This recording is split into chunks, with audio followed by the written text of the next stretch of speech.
Hello, my name is Charles Henning. This is my final report and presentation for the Distributed Computation Framework. This is the culmination of all the work over 2 semesters of the capstone project. Here's a little background on the application. So my client has a legacy application that he would like to run faster. Currently, the architecture is inflexible and prone to errors. Due to this due to the amount of code he has in this legacy application, they do not want to re-architect the entirety of the solution. A lot of the code is old and the people who wrote it have long since left. So the main objective here is to improve the resource utilization of the application without rewriting an enormous amount of the back-end code here. Also, re-architecting the code would present a large risk to the release schedule of the current releases that are being worked on. Objectives for the distributed compute framework. We want to retain all of the current functionality of the application that we are going to enhance. We want to increase the utilization of our local area network resources, such as idle computers, idle servers, what have you. We want to offer the ability to expand the application to an internet-enabled environment. Currently, it runs as a 32-bit process on a single local machine. We want to expand that. We also want to make the user interaction with this additional capability seamless. It should operate more or less the exact same, the application should, whether or not a user is connected to a network compute resource. And then ultimately, the goal here is to increase the productivity of the users, that we don't want them having to lose time by sitting and waiting for something to finish computing when they could potentially offload all that computational effort onto another computer, or at least shift it to a background process so you can continue to move forward with productive activities, either defining the next thing that you would like to compute or switching tasks entirely but not bogging down your own local machine. So the purpose of the distributed compute framework is to distribute the workload so we're really utilizing all of our available resources. Frequently, applications are running on a machine and it might only be taxed 10 or even 30% at most. So you've got that 70% of your compute cycles that are really going to waste. And in order to leverage all that idle time, we are going to provide a means of doing work in those times where the processor would otherwise be idle. So we want to decrease the time wasted on computation by the end users and wasted by the end users' machines. And then we also need to provide a framework that enables the application to distribute this computation like this. So we want to distribute that computation across multiple computers, and we want to have a highly reusable set of components that we can integrate not only into this application, but potentially into future applications. And we need to make it easily extensible so it can grow organically with the application as it develops. And then obviously we're going to retain the ability to compute locally for those scenarios. So if the users do not have access to a network-enabled compute, they can still run the application just as normal. So the design for the application, we have three separate components. Two are listed on this slide. The diagram to your right demonstrates all three. We have a client application. The client application serves as effectively the front end. The application, we'll call it user's application, the legacy application here. It is what we are extending. The client application represents an interface that the legacy application can utilize to leverage the rest of the system. So the client application is going to run on the local machine. It's going to integrate into your existing architecture, and it's going to support the ability to send messages back and forth so we always know what the status of the current computational job is. The client application then will interface directly with the scheduler application, and this is over a network. In all cases, it will be over a network, even if the applications were running on the same local machine. TCP/IP protocols are used to transmit all information between components. And the scheduler application will load balance the jobs that come in and send them to the applicable server application. In this case, they're referred to as compute nodes. This scheduler application is going to provide us scalability. A single scheduler can maintain hundreds, if not thousands, of connections between clients and servers, dishing out jobs as they are received. And then ultimately, we end up with this server application. I have a couple bullet points on the next slide for it, but the server application is going to interface with an additional customer-provided computational application. So compute node application, one and the same with the server application, is going to actually perform the, I'll say the computational end of the work here. The application I'm developing does not specifically on its own compute the job. However, it does provide the XML object or the job to a client's application. They will then perform their own unique computation depending on whatever their scenario is. And the objective here is to make the framework flexible. So you're not tied to whatever kind of computational logic I build into the compute node. You now have the ability to implement the compute node's interface methods and then perform your own custom computation and message back and forth to the client. The compute node provides a failover mechanism. Currently, it's not particularly fancy or robust, but if computation does fail, you can retry a job and send a message at the same time to the client, so they will be aware that a retry has occurred. And then also a full messaging service is supported, which supports things like job received, job computing, job computed, job being retried, job failed, all things like that. And then finally, there's the integration piece. The client server applications, client and compute node applications integrate into third-party applications via a DLL import.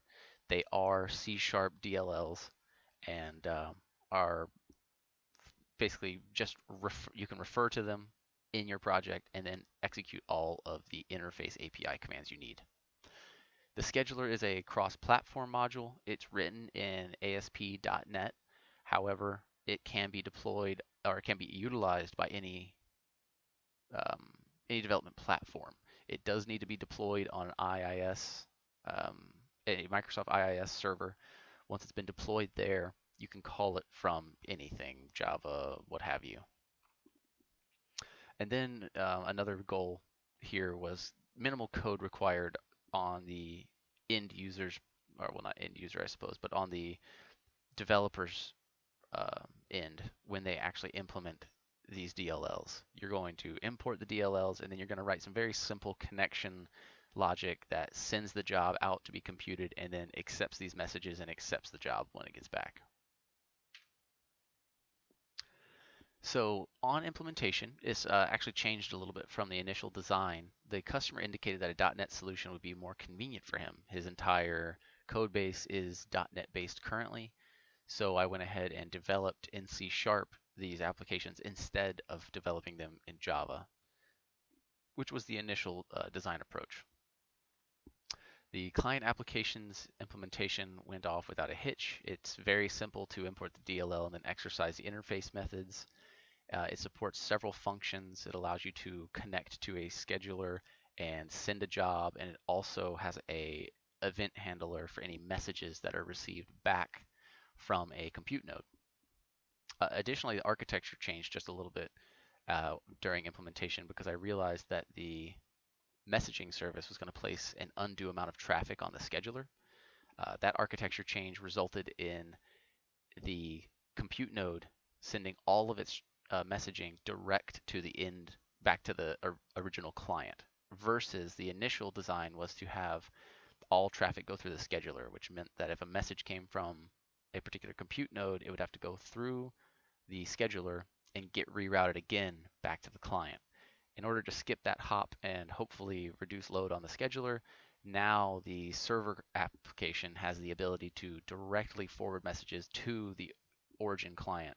And that's achieved through basically encapsulating the XML job that the user wants to have computed. We're encapsulating it inside of a message object, which then has a job object inside of it with connection information. So I can always know what client owns that particular job. So if at any point in the job computation process I need to contact the client, I have the IP and port information to get back to them. As I said earlier, the scheduler application was created as an ASP.NET Web API project. That means there's no web interface for this application other than some URIs that accept JSON objects. These JSON objects, like I said, are predefined. You must use the message and job objects that have been created to be used in the client and compute node applications. The server application, also called the compute node application, like I said, was adapted to communicate directly with that client. And then the user application in this case is responsible for the error handling and resending of a failed job. The reason I abstracted this is because I felt that the logic for recomputing a job and handling errors while computing jobs was best performed by the user, because each scenario that this framework is implemented in has the potential to operate very differently, and I didn't want to constrain the ability to handle errors or resend a job. Furthermore, this solution can still be made cross-platform compatible. The client application and compute node application just need to be converted into Java, and then you would just be able to run it in any environment. Versus the, except for the scheduler, which must run on an IIS web service or web server. However, you can still call that web server from any language or operating system. Here's a quick list of the project artifacts that were created. Obviously, these are the same deliverables from the first semester: project definition, project management plan, requirements specification, document, design document, risk management matrix, work breakdown structure, literature review, and then obviously for the semester, the source code was the majority of the work. The breakdown structure did get updated. I put actual values in there. It turns out I was pleased to find that I overestimated by a fair amount, so I was able to complete a lot of the work I needed to do in a fair amount less time, and I put actuals in my work breakdown structure reflecting that. And other than that, I came in well under cost to do that. And that's all for the project presentation. There will be a demo in a second video. Thanks very much. This is Charles Henning doing the demo video for the second semester of Capstone project. This is the Distributed Compute Framework project.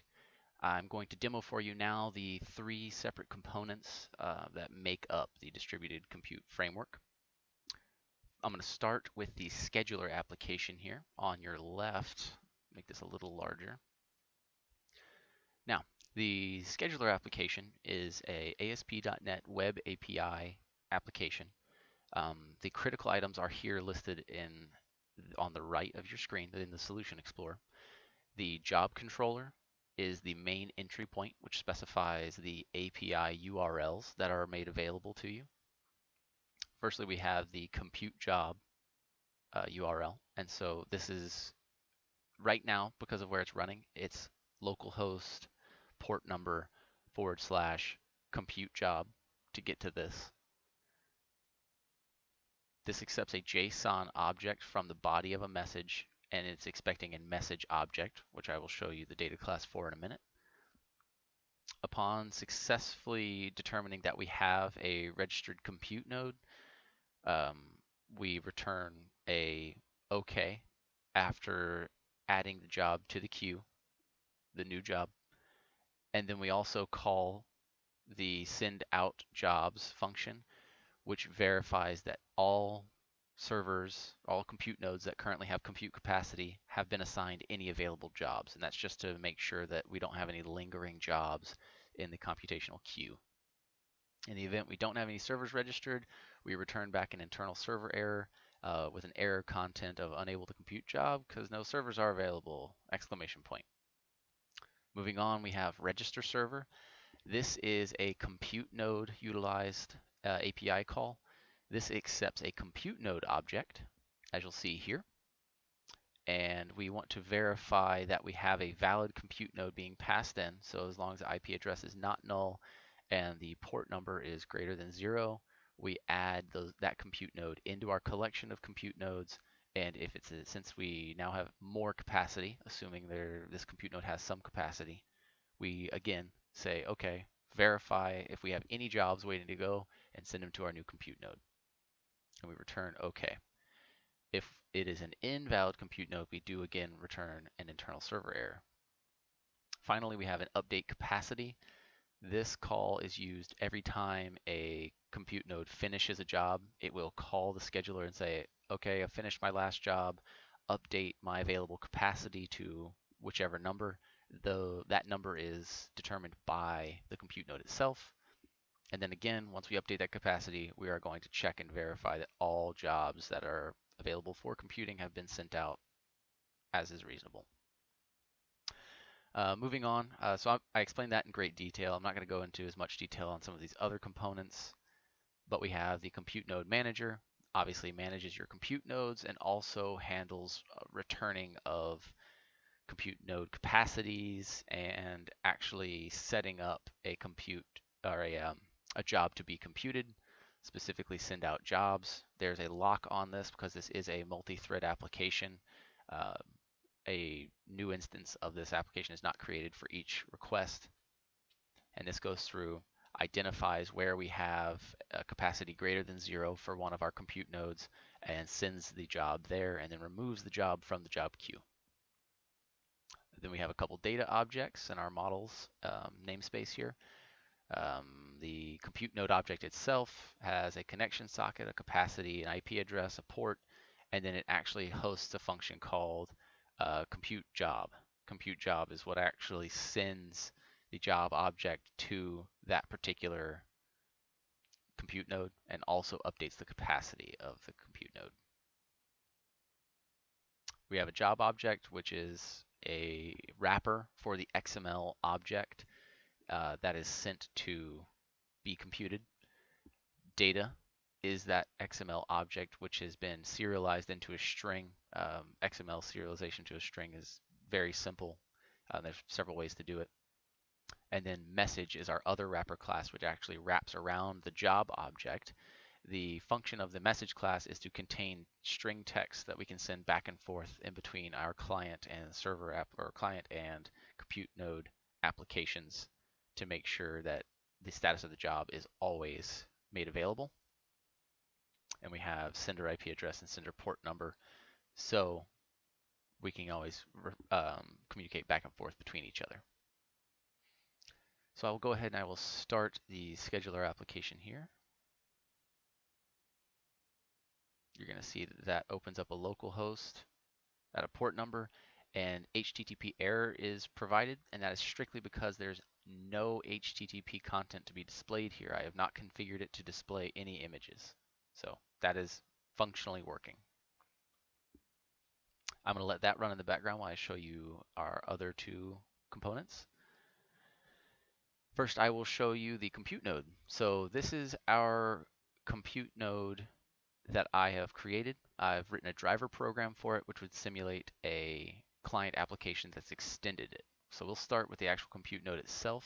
On the right side here, you can see the compute node consists of managers, models, and then the main application. So we have, it's a singleton class, which is using lazy instantiation, meaning it will not consume resources until it is required for the first time, at which point it will allocate the necessary resources. We are using a list of jobs, our queue, and then we have a couple properties here which return other singletons. We're doing an init to go ahead and set the server IP, port number, and then the capacity of the compute node itself. And we have an event handler here, job received, and then on job received.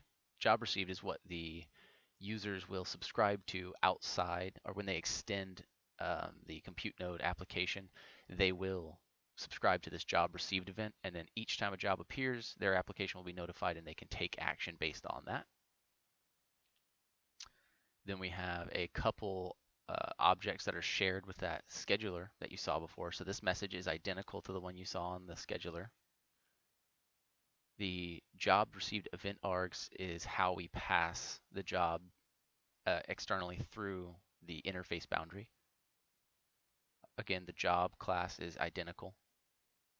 And the compute node class is identical as far as the data objects that are contained in it.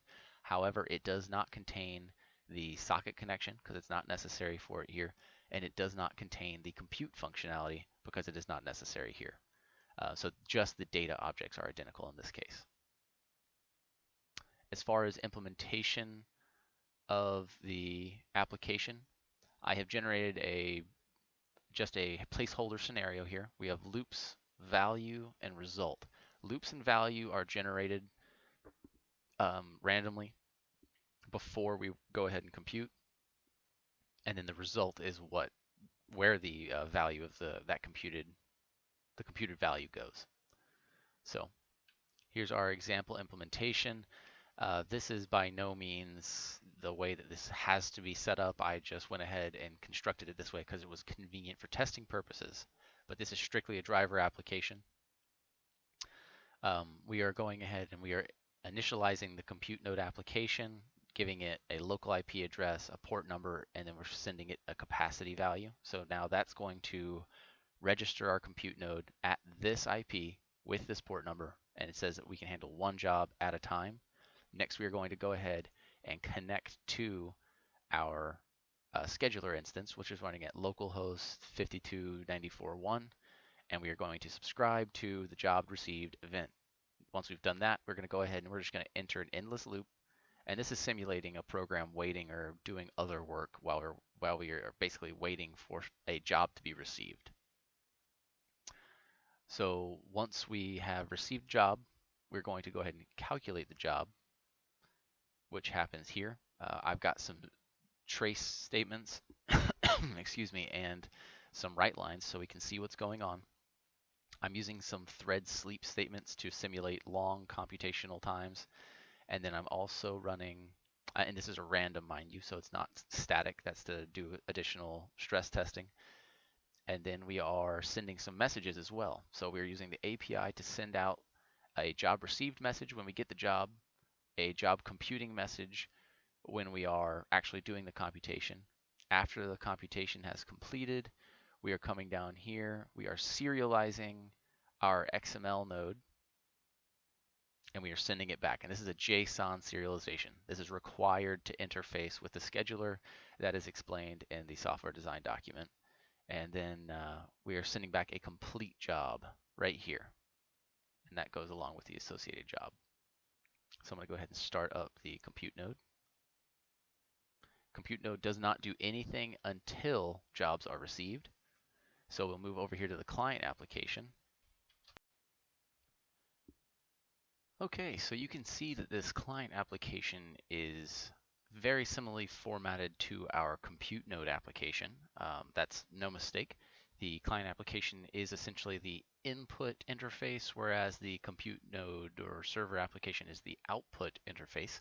So they share a lot of components. They're very similar other than the fact that they're designed to handle traffic in a particular direction. So what you see here is the driver application I'm using. Specifically, we are configuring a listener, basically giving it what port we want it to listen on. We're using, IP. We're using the default port number, which is just 10,000. And then we're connecting to the scheduler instance here with a URI. We are then going through, we're doing a loop of 10, and we're computing 10 jobs, and I'm just dynamically generating some random values. Additionally, we are subscribing to a message event, and that is how we're effectively calling back into our client application. So when a new message arrives, we come through, we print some information from the scenario that's come in, should a scenario have come in. If there's no job basically with that message, we know that it is not a computed job. And then we've got just some driver logic that I use to test everything. So the client application itself is a singleton. Uh, it's lazy instantiated, so you can basically not be consuming valuable resources when you don't need to be. Got some standardized properties up here and variables, a couple things being initialized in a constructor. There's a connect function that is actually connecting to our scheduler application and setting up the JSON transmission. Then we have a compute job function that's sending the job to the scheduler and posting it asynchronously, and then processing the message when it comes back, as well as declaring our event handlers here. The job and message objects are identical to what you saw in the scheduler and on the server. And then we've got message received event args, which are again identical. Okay, so let's go ahead and run our client application here. We're going to get 10 jobs out of this. Our 10 jobs are going to show up over here in our compute node slash server output window, and then they're going to be bounced back to our client application, and we'll see them appear in the client application output window. We'll see 10 jobs kick off. Those are being sent through the scheduler to be computed. That's all 10. Now I should be able to restart this client application again and get 10 more jobs while our server and scheduler continue to run as they were running. So now you've seen 20 jobs go through, and this is extensible up to as many clients as you'd like to add on and as many compute nodes as you like to have run. And then the scheduler will be able to handle, within reason, all of those connections, however much, computing capacity you give it. Thanks very much. That concludes the demo of the distributed computation framework. Have a good day.